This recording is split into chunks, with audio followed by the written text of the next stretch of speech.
పశువుల పాకలో మరియమ్మ గర్భాన, పశువుల పాకలో మరియమ్మ గర్భాన ప్రభు యేసు జన్మించి ఓరన్నో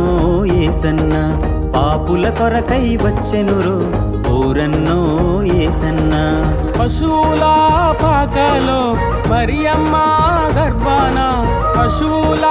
పాకలో మరియమ్మ గర్భాన ప్రభు యేసు జన్మించే ఓరన్నో యేసన్న, పాపుల కొరకై వచ్చెను